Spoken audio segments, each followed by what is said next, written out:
Last year, the U.S. Interagency Council on Homelessness released a report that found the one-size-fits-all approach to homelessness is not effective and has actually led to an increase in the number of unsheltered homeless since the U.S. adopted the Housing First as its official policy. In the 5 years after 2014, when the United States adopted Housing First as its exclusive solution to combating homelessness, unsheltered homeless increased more than 20%, despite substantial increases in federal funding to fight homelessness. This sharp increase came after a decline in homelessness of roughly 31% between 2007 and 2014. The study shows that more money without the appropriate policy changes is not the answer. Many transitional housing facilities in my district and around the country, in many of my colleagues' districts on this committee, do not qualify for federal funds because they require participation in wraparound services such as counseling, financial education, or career development as a condition of continued residency.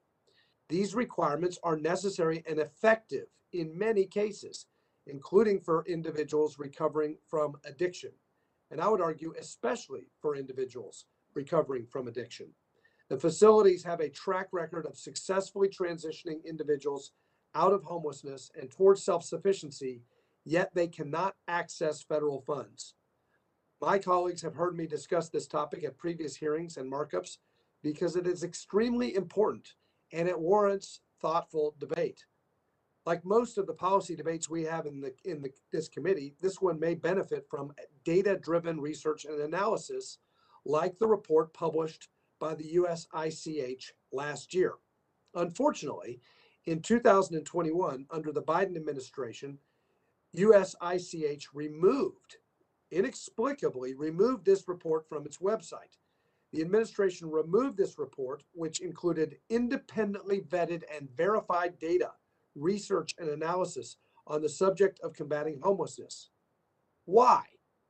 Why did the Biden administration remove this report from its website? Well, the answer is pretty simple. Because it didn't fit their narrative. Because it was a data-driven indictment of Housing First. This is censorship, plain and simple. And there is no place for that in our government, especially when it comes to informing public opinion on a subject as important as this one. Even if the new administration is wholly committed to Housing First and is not even going to consider alternatives to Housing First, it's telling that they won't allow the public to actually look at the data that suggests their strategy is a failed one. My amendment is simple. It states that the U.S. ICH director may not spend the funds until he or she restores public access to this report and any other public documents that were removed over the last year. Let the American people see the facts. Let them see the data. Let me be clear.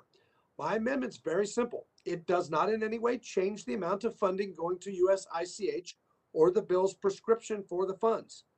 All the director would need to do to access the funds is to restore the public's access on its website to the report that it removed. I ask unanimous consent to insert into the record a copy of the 2020 U.S. ICH report entitled Expanding the Toolbox, the whole government response to homelessness, which was removed from the official U.S. ICH website this year. I ask unanimous consent to insert into the record a screenshot of the official U.S. ICH website where this report could previously be found, accessed on September 9, 2021, which reads 404, page not found. Sorry, the page you are looking for does not exist. Without objection, such is the order. Thank you. Both of those are now in the record so that, at least in our committee, so that the American people can see this report and see that this administration removed that report from public access. I urge my colleagues to support my amendment. And my amendment, by the way, this is if you don't like alternative approaches to Housing First, you're not voting for those alternative approaches with this amendment. All you're voting for is for the American people to have access to the report. That's all you're voting for. This shouldn't be a controversial issue. This is about if any member is convinced that Housing First is the best policy, then why would you be afraid to allow this information to be out there? Why would you be afraid of allowing the American people to see what the data actually says about Housing First?